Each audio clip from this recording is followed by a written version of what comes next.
I couldn't save Lily from the fire. I failed everyone. If you're familiar with the field of survival horror gaming in the last 15 years, you're probably aware that there's a big problem when it comes to finding new options to play. Resident Evil simply dominates the field more and more, and its competitors are fading away one by one. After the decline of Silent Hill, there have been no games that could create a fanbase as big as Resident Evil's. Even the Siren series disappeared after 2008 and left a big void. Some other titles came and went, but we still didn't feel that we were getting a proper alternative for Resident Evil that could challenge it even quality-wise, regardless of any sales figures. However, in 2014, a game from nowhere came out, and it simply feels like the closest thing possible to Resident Evil, but also has some elements from Silent Hill. It's like Silent Evil with extra steps. Sorry, detectives. I know you're just coming off a case, but I'm afraid we're gonna have to make a detour. Sounds serious. Is it a riot? This game is the one and only The Evil Within, and one of the reasons why it is special is the person behind it. The creator of this game is Shinji Mikami himself, the director of Resident Evil, and also the mastermind behind the revolutionary camera view of Resident Evil 4, which was his last work before leaving Capcom. After leaving, he founded a gaming studio called Tango Gameworks in 2010, and after years of work, their first game came out in 2014, and it was The Evil Within. It was honestly a surprising release back then, especially because it was during an epic era of gaming when the PS4 and Xbox One were two new consoles, and developers were competing to catch gamers' attention in the new generation. But despite the crowded year at that time, and the furious competition, The Evil Within actually managed to stand out. The reason why I say The Evil Within is the closest thing possible to Resident Evil and Silent Hill is because it has multiple elements that make it eligible to be in the same category. One of those elements is the memorable protagonist, who makes the game recognizable. Sebastian Castellanos is a charismatic man who has an identity, a unique personality, and a likable attitude. He's a sharp investigator who's not scared of taking risks, and he knows very well how to analyze the environment around him. The second element that makes me rank this game highly is the antagonist. Ruvik is a very special antagonist that I talked about in multiple videos before. Just to explain how he's among the craziest yet most extraordinary characters I have ever faced in horror gaming. He's a guy with a disturbing past, a psychotic behavior, a genius mind, and a desire for power and happiness at the same time. He lost his beloved sister Laura at a young age in a fire, and since then has become obsessed with using his scientific knowledge to create an alternate reality where he can reunite with her. This alternate reality is why I see the Silent Hill touch in the experience. The majority of the gameplay here basically takes place in a nightmarish realm that's not real in any way. It only exists inside Ruvik's mind, and that's why he has the ability to manipulate events as he wants and bring gruesome creatures that reflect his twisted psyche. I know who you are, Seb. I know what you crave, what you fear. Will you be able to live with yourself knowing what I'm gonna make you do? This is why I believe the psychological element is strong here, because in many cases, Sebastian doesn't even know if what he's seeing is reality or delusion. In fact, the hospital that he went to investigate has a very scary history because Ruvik used the patients there for his experiments, and many of those patients became monstrous beings in his alternate realm. Another element that made The Evil Within stand out for me in 2014 was the incredible visuals. I don't know how you see it from today's perspective, but I literally remember being blown away by how the game looked 10 years ago. If you focus on the visual style, it's incredible for a horror theme, and it gives you a feeling that the world here is oppressive and full of misery. I also felt there were a lot of details here aside from the improvised gameplay, which is more than just straightforward combat. All these elements contribute to making the evil within a strong candidate to become the next big thing in survival horror, and even compete with Resident Evil within its consumer base. The game also achieved an impressive number of sales that was enough to ensure a sequel, and after only 3 years, in 2017, we did get that sequel. And even though many people think it's an improvement, the sales numbers say otherwise.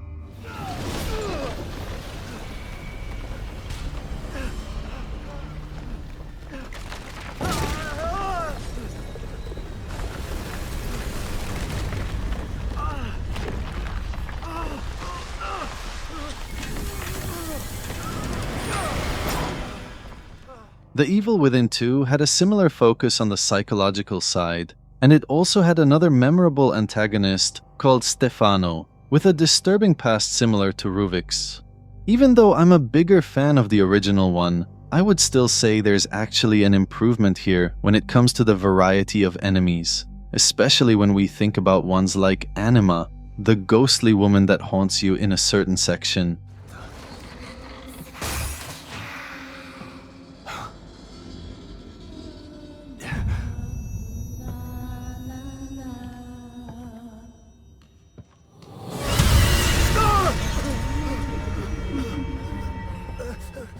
Beside that, the sequel also contains a lot of emotions and sadness, and lets you discover another soft side of Sebastian that we didn't see before.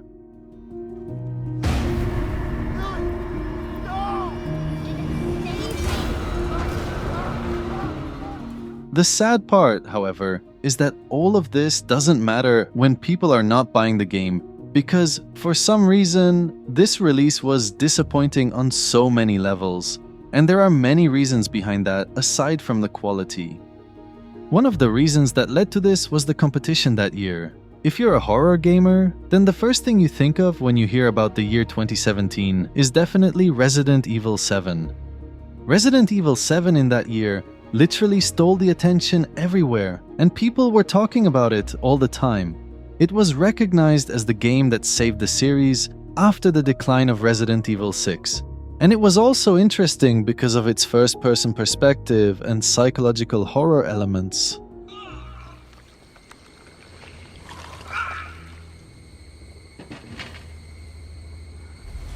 Are you remembering? What? What are you? Even though The Evil Within 2 came out many months later, it didn't manage to steal as much of the spotlight as was expected. As I said before, people buy a certain number of games every year from each genre, and when gamers see that Resident Evil 7 is the big thing that year, you can always anticipate that most of them will choose it over any other title. But despite the poor performance of the sequel on the financial side, most people agreed that it's a great experience, and we definitely need The Evil Within 3. We've been waiting as 2018 passed, 2019, 2020, 2021, 2022, and 2023, until suddenly, in 2024, and without any prior warning, the shocking happened.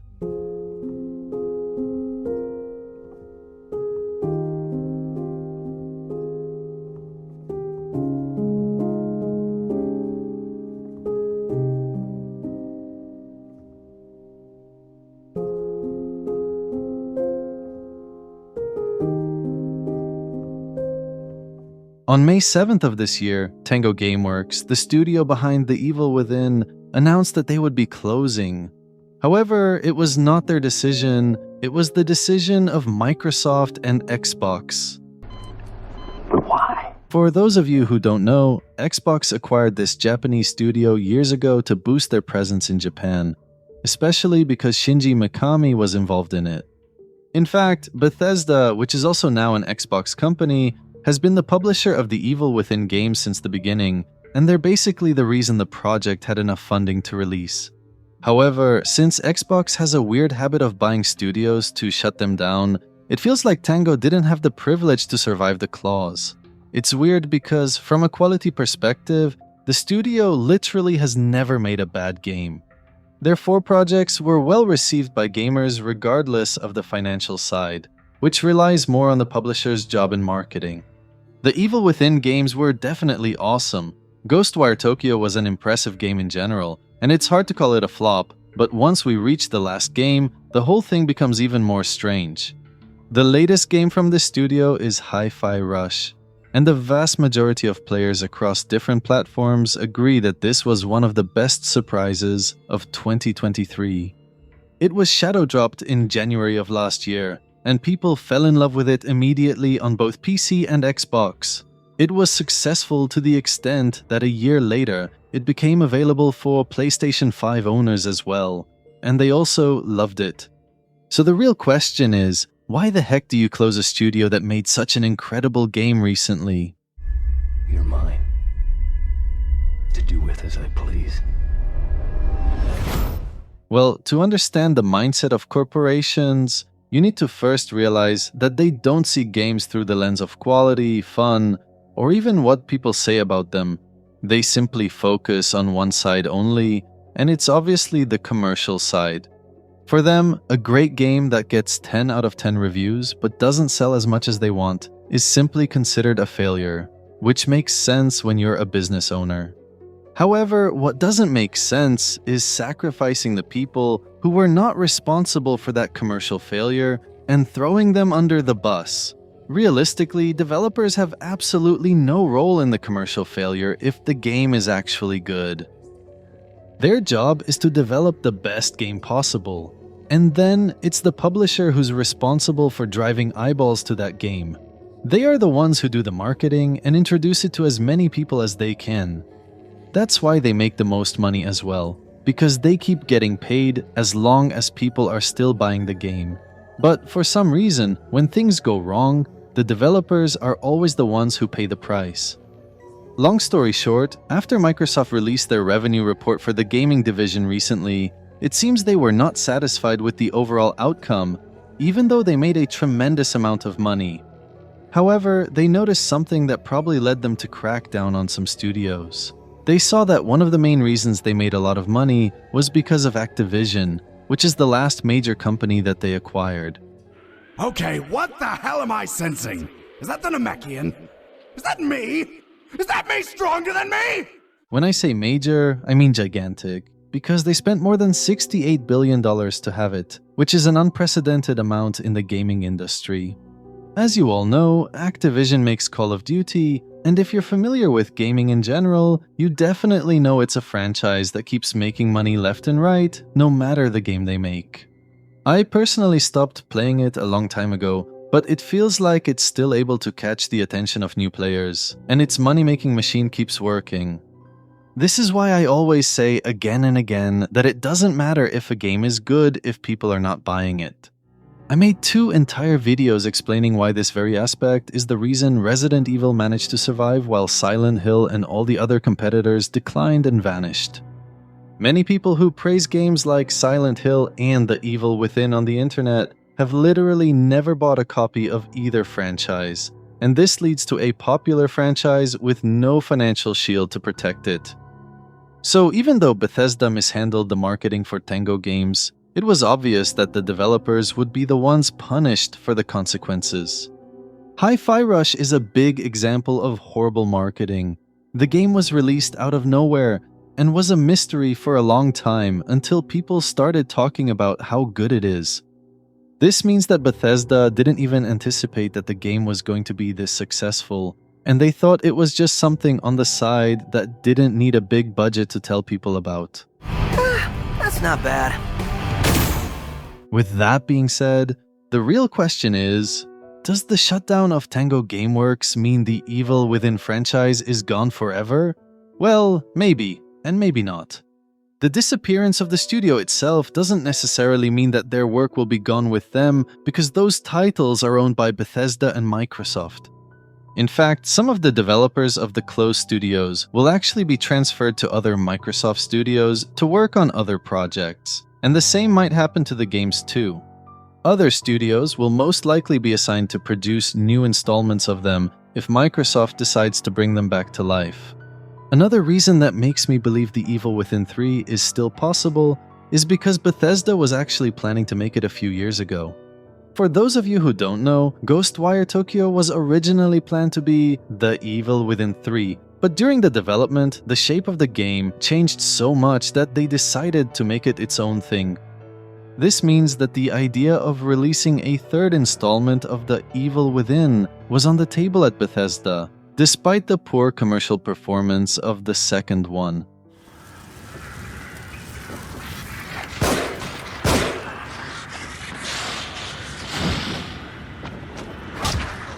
Anyway guys, I don't want to get the video any longer because I believe I said all I wanted to say. Tell me in the comments below if you're hopeful that The Evil Within 3 is coming in the future or not. I'm personally very hopeful because it seems like the idea is very strong behind the walls of Bethesda, and they even gave us a hint inside Hi-Fi Rush itself. In my opinion, they might assign Ninja Theory to produce the game, and they might even bring back some of the original developers in the future. I also think Shinji Mikami coming back at some point is also possible because he's already hinting at it. Anyway, give this video a like if you loved it, and I'll see you soon. Hey, that's Kidman. Who's that she's with?